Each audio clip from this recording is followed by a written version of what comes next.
Welcome to This Week in the News here on Zodiak, and this is Sibongile Ziambo. Some of the main stories in the week ending.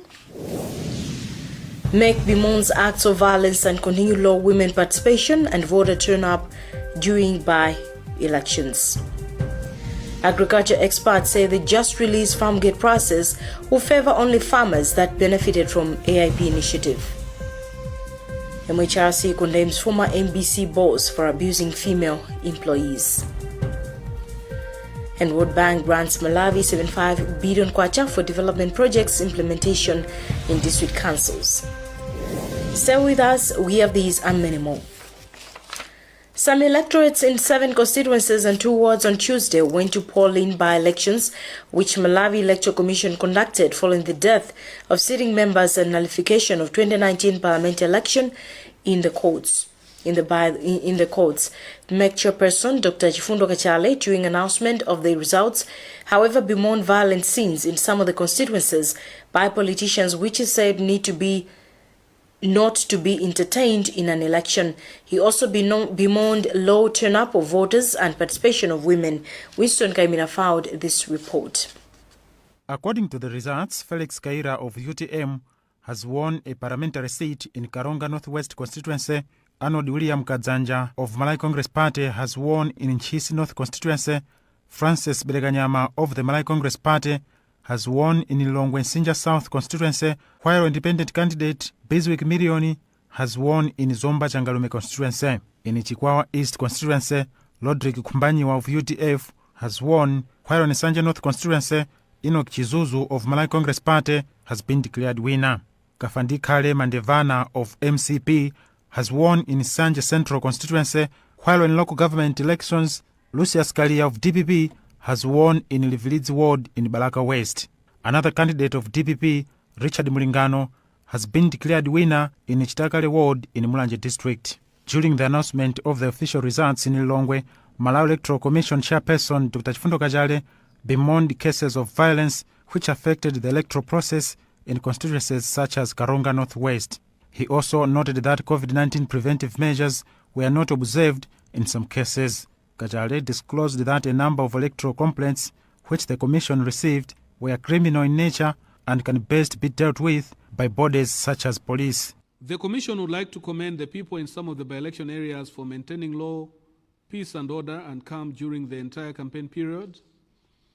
However, it would be remiss if the Commission failed to express serious concerns with acts of violence that were experienced in Nsanje North, Nsanje Central and Karonga Northwest constituencies. We would like to commend the police service for moving in fast to arrest the situations, and for those who have been apprehended, it is our honest expectation that their cases will be pursued to a logical conclusion. Criminal activities conducted during elections are, like all other criminal acts, subject to the law. This is Winston Kaimira reporting for Zodiak. President Lazarus Chakwera stirred public debate on Wednesday when he backtracked on his commitment to reshuffle cabinet by the end of March after deviating from his initial commitment to make a public assessment of his cabinet in December last year. The president, through his spokesperson Brian Banda, said hours after expiry of the 48 hours he had promised to have a new cabinet list released that he needs more time to thoroughly review an assessment done by his vice, Dr. Saulos Chilima. Political scientist, Associate Professor Boniface Dulani, thinks President Chakwera is not decisive, while social commentator Victor Jipofia feels the delay is justified. We have this report by Alex Banda. Protect and defend the Constitution of Malawi as by law established. So help me God. Malawians were on Wednesday night expecting a new cabinet composition from President Lazarus Chakwera. It was not to be. This anticipation was preceded by a commitment by State House Press Secretary Brian Banda on Monday that the president would on 31st March announce his new cabinet. Last night, Banda released a statement suggesting that the president would require a few more days to make a thorough review of a cabinet assessment done by his vice president, Saulos Chilima. A political scientist, Associate Professor Boniface Dulani, has however detected flaws in the change of tune by State House. The constant shifting of the goalposts creates an impression of indecisiveness. That is not going on okay, because this is a target that the State House set itself. It wasn't set for them by the public, but they set it for themselves. And then when they fail to live up to their promises, really it does, give an impression that this is a State House that perhaps is indecisive and not sure about some of the things that they're doing. But a social commentator, Victor Chibofia, is of the view that the delay is justified. Because in a space of 9 months that the ministers have been there, it's not enough space for us to be able to analyze how they've performed. So for the president to say that he needs more time, appoint new ministers, it's understandable. This is the third time that President Lazarus Chakwera has shifted a review of his cabinet after pledging a public cabinet review, which he later deviated from, opting from an internal evaluation together with his vice, Dr. Saulos Chilima. For Zodiak in Blantyre, this is Alex Banda. In the courts this week, lawyer for Prophet Shepherd Bushiri and his wife Opona Kita requested for dismissal of the extradition process for the two, arguing the SADC protocol on extradition, which South African government is using, is not domesticated. Kita told the court that the treaty is not yet approved by Parliament, hence his application.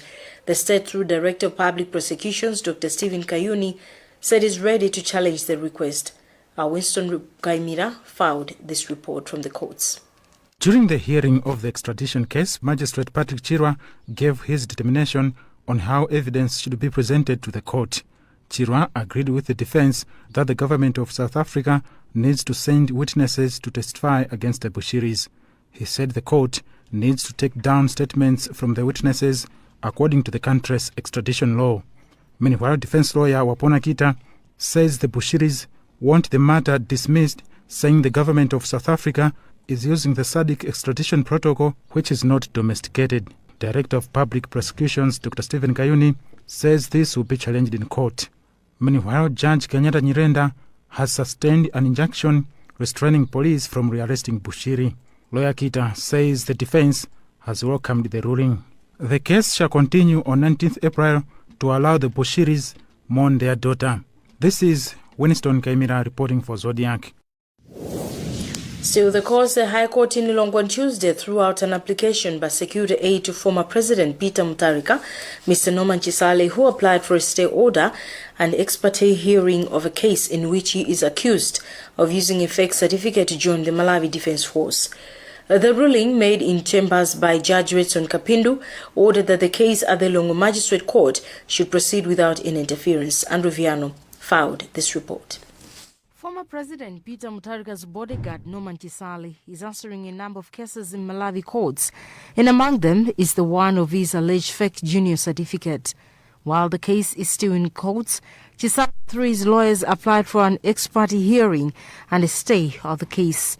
He cited, among others, the amendments that the state made on witnesses and places in the case which the defendant side felt aggrieved. Chisale called for the record of the proceedings in the magistrate court and review of the legality of the idea to have the amendments. But in his ruling, which has been made in the chambers on Monday, Judge Retson Kapindu has thrown out the application. Kapindu cited that it would be improper for the High Court to intervene with proceedings which are in the lower court. He has since thrown out the application and has allowed the case to continue.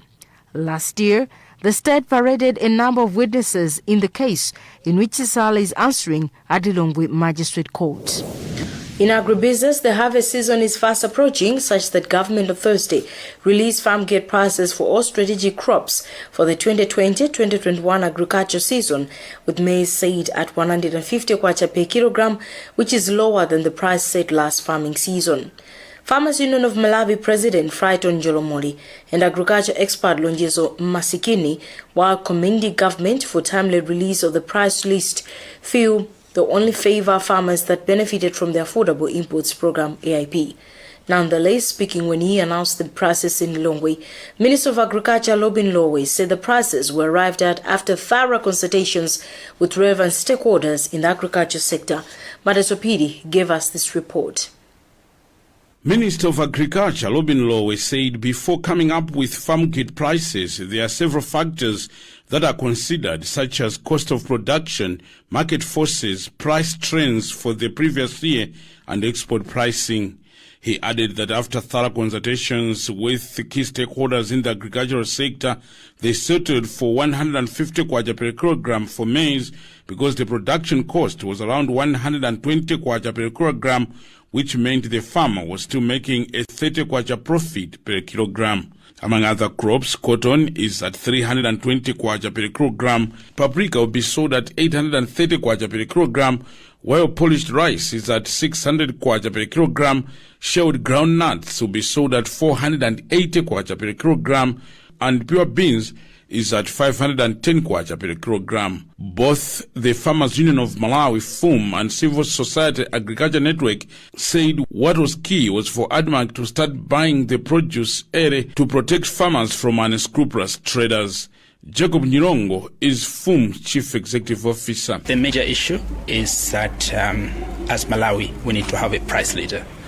And we depend on ADMAC for ADMAC to come on the market and be a price leader so that farmers have an alternative market where they are being offered a good price. That is minimum. In the absence of that, farmers are involved in distress selling. But Lowe has assured that ADMAC is doing everything possible to go on the market early. My ministry is trying all the best to capacitate ADMAC to make sure that once we are sure of optimum moisture content, ADMAC should be able to start buying the produce. Government has since warned that the law will take its course on agro-dealers who will not adhere to the new farm gate prices. For Zodiak, this is Madalito Piri reporting. Still on agribusiness, former Ethiopian Prime Minister Haile Mariam Desalegn has tipped Malawi government to create policies that will see ease farmers' access to loans in order to boost the country's agriculture sector. Desalegn extended the plea in his capacity as board chair for Alliance for Green Revolution in Africa, AGRA, during an inspection of agriculture projects in Lilongwe by some agro-dealers and farmers under AGRA. Chumwe Batata filed this report.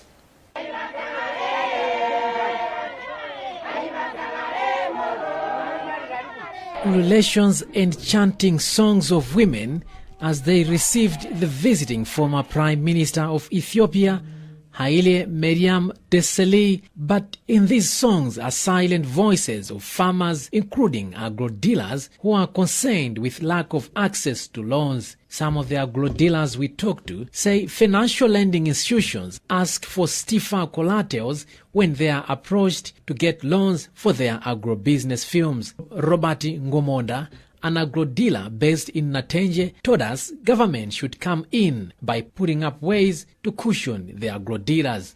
They need not to treat agro-dealers as a group, as the people who cannot pay loans. Each and every agro-dealer is different from the other. Ngomonda was speaking during an inspection tour of the former Prime Minister on projects implemented by Green Revolution in Africa, AGRA. On Monday, at the start of his tour in Nkhoragota, Desalegn called on government partners to bail out groundnuts farmers by providing support. Desalegn, the reigning AGRA board chairperson, suggests government should put up regulations to protect the plight of farmers. There should be some regulatory mechanisms. Somehow you have to de-risk the risk that they are afraid of. Responding to the concerns, Principal Secretary in the Ministry of Agriculture, Erika Maganga, told us government is already in the process of developing laws in the best interest of the farmers. We are reviewing our national agriculture policy, which is one of the key policies in the ministry, and AGRA is supporting us with that alongside other partners, but they are also supporting us with, helped us with the development of the national fertilizer policy. Since 2009, AGRA, through its interventions, is now working with over 200 agro-dealers across the country. For Zodiac, this is Chimwemwe Bernard. People using electricity were on Tuesday forced to start digging deeper than before following the announcement of new electricity tariff by the Malawi Energy Regulatory Authority, MERA. The energy regulator announced on Monday that effective March 30, the new tariff is at 104 kwacha, 46 tambala from 94 kwacha, 43 tambala. MERA's Consumer Affairs and Public Relations Manager Fitina Konje told journalists in Lilongwe that the hike was necessitated to allow electricity generators offer better services. We had this report by Weston Guda. MERA's Consumer Affairs and Public Relations Manager Fitina Konje has said the increase in electricity tariffs was necessitated by delayed effecting of the tariffs last year to allow power generators effectively provide services. She added that non-implementation of the tariffs in February 2020 led to ESCOM losing revenue to date, hence the need to effect it.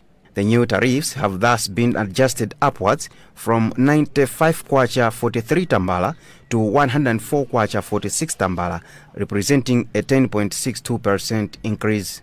She has, however, not committed to whether consumers should expect more adjustments anytime soon, considering that pricing is also determined by the instability of the kwacha. We also understand the consumer wants stable power. There are others who want to be connected. But at the same time, if you look at what the impact of withholding an increment has, it's not good to keep withholding this increment, because then if it keeps accumulating, by the time now we say we effect it will be such a huge margin or percentage, and it will have maybe even worse consequences on the market. The last time the tariffs were increased in February 2020, the exchange rate was 743 kwacha 81 tambala against the United States dollar, and according to MERA, the economic trends have caused the kwacha to depreciate to 787 kwacha 85 tambala same time this year.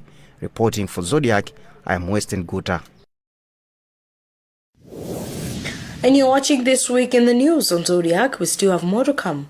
Stay with us.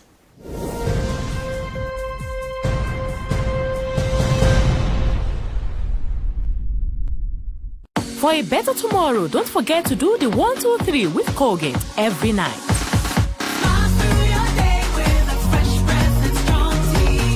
Do you know, here at Lilongwe Water Board, we have in place a 24-hour call center just for you, our customers. Anytime you experience a water problem, don't hesitate to call us on 253 and it's free. Low water pressure, no water situation, billing queries, bill payment, pipe burst, pipe leaks, faults, tips, and illegal connections. Just dial 253 and we will assist you.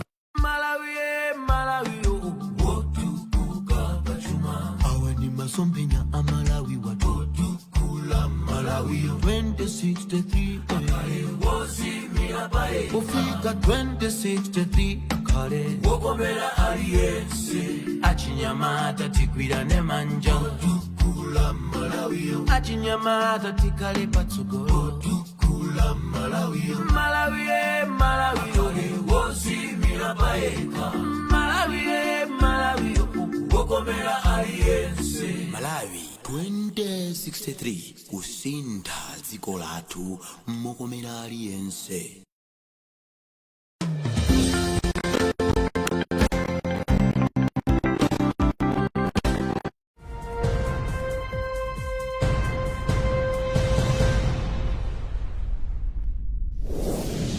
Welcome back. The headlines as we continue This Week in the News. Make bemoans acts of violence and continued low women participation and voter turnout during the by-elections.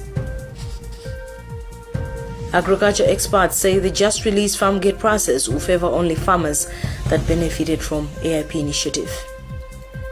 MHRC condemns former MBC boss for abusing female employees.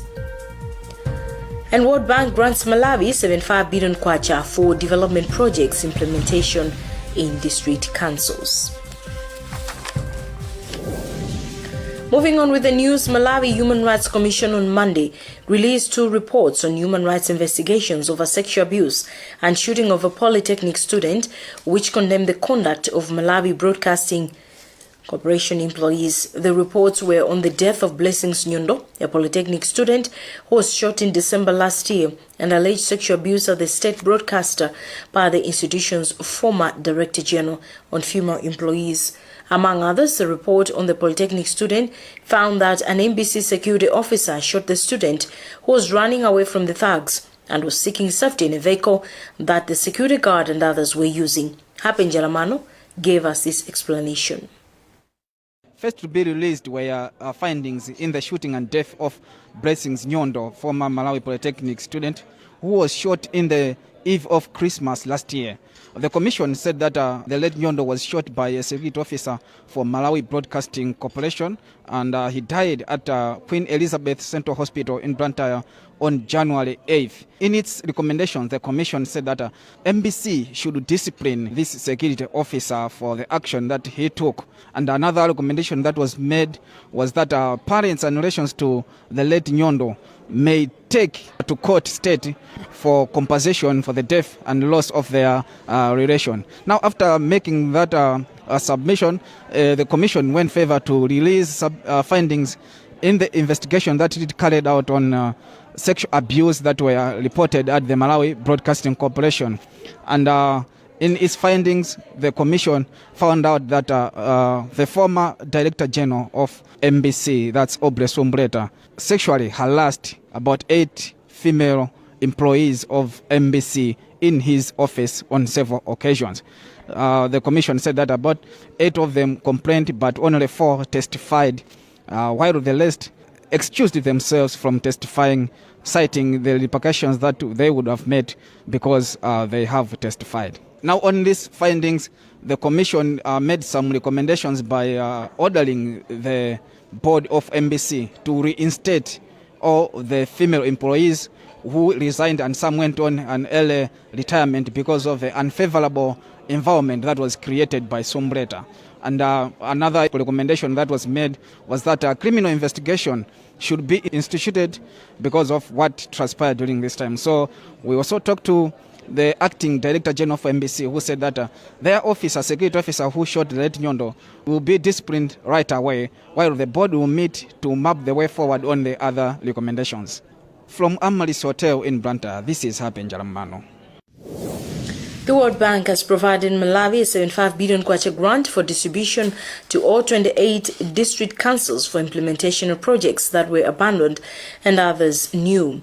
Amounts to be dispersed will depend on the financial management record of a particular district council. Deputy Director for Local Government Services, Douglas Mkweta, said this in dates on Thursday that the funds will be dispersed this month. Chikoni Mpande gave us this report.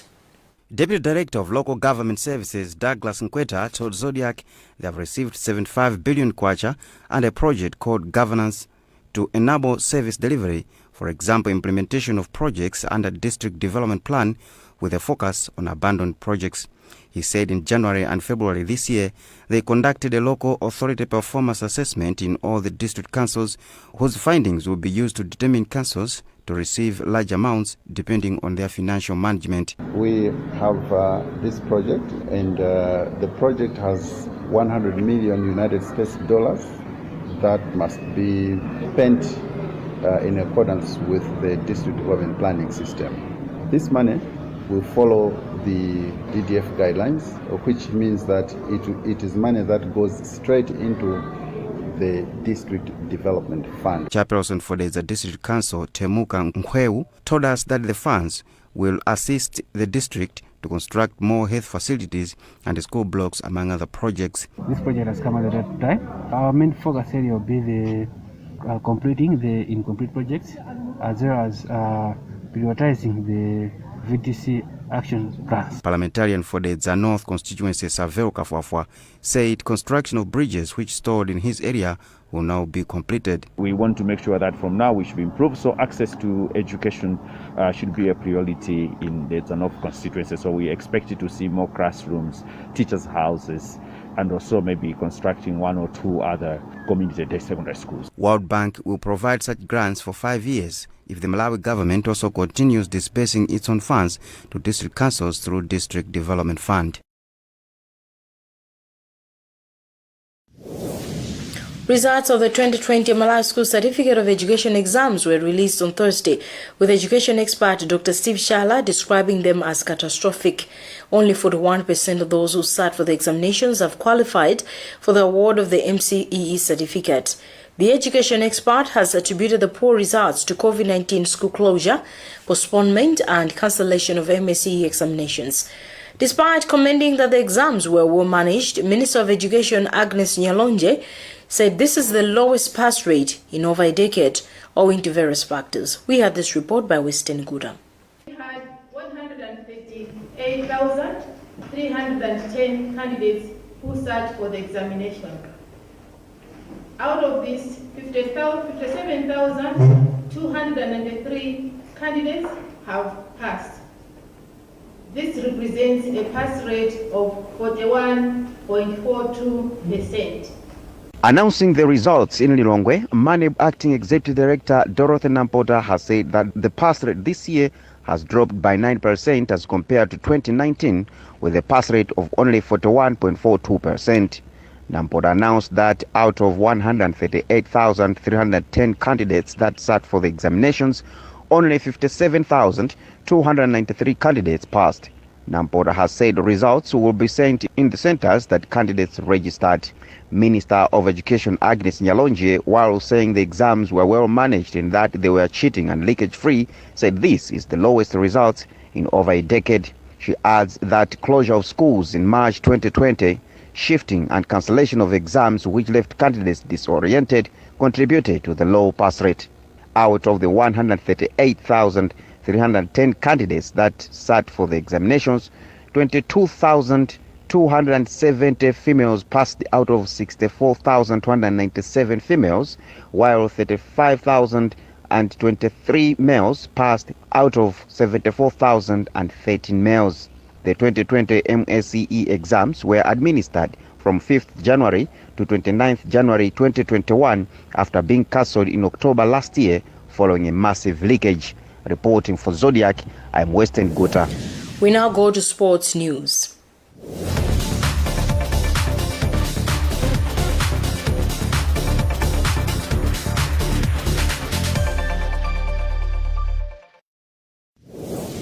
President Lazarus Chakwera Thursday hosted the Flames to a luncheon at the Kamuzu Palace as a show of celebrating the team's qualification for next year's Africa Cup of Nations finals in Cameroon. President Chakwera challenged the squad to go and make Malawi proud in Cameroon. He also asked the corporate world to support Malawi national team to fulfill World Cup and AFCON assignments. Brad Kanyama was at the State House for us. President Chakwera says the qualification of the Flames to the Africa Cup of Nations has proved that the country has talent that can produce positive results at international level. Flames qualified for Africa Cup of Nations finals following a 1-0 win over Uganda on Monday, which prompted the president to host the Flames at Kamuzu Palace. Chakwera, however, called for support from private sector to support the Flames prepare for the forthcoming World Cup qualifiers scheduled to start in May, as well as AFCON finals scheduled for January next year in Cameroon. He, however, assured that government will support the Flames and sports in general, but asked relevant stakeholders to concentrate on the grassroots with an aim of making qualifying to international tournaments a routine. However, Football Association of Malawi President Walter Nyamilandu revealed at the same event that the Flames will need over 1 billion kwacha to play in both the World Cup qualifiers and Africa Cup of Nations finals. He then asked government to consider a direct funding for the Flames. Our budget is in excess of 1 billion kwacha, but the funding we get is 300 million kwacha for Malawi National Council of Sports, which is not adequate. So we're talking about substantial sums of money, and the money that we have at our disposal is not adequate. So we were appealing to the president that it's a long time, the budget is reviewed, but also trying to knock on the doors of potential sponsors that they must come on board to come and support us. Flames coach Meke Mwase says meeting the president will push his charges to aim high in their assignments. This will be the third time for the Flames to play at AFCON finals following the 1984 and 2010 editions. For Zodiac, this is Bright Kanyama.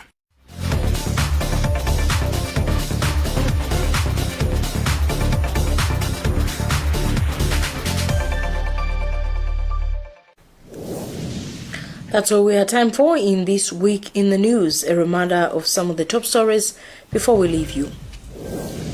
Make Bimon's acts of violence and continue low women participation and voter turn-up during by-elections. Agriculture experts say the just released farm gate prices will favor only farmers that benefited from AIP initiative. MHRC condemns former MBC boss for abusing female employees. And World Bank grants Malawi 75 billion kwacha for development projects implementation in district councils. Visit our website for more on these and other stories. Remember to stay safe by observing all COVID-19 preventive measures to contain its spread. I am Sibongile Ziambo. Bye for now.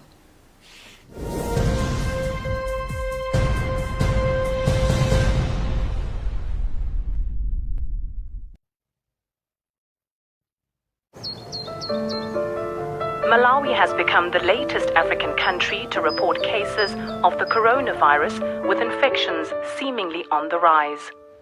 When COVID came in, I was still in school doing my master's. I took a holiday. When schools were closed, the government said all healthcare workers need to go back to work.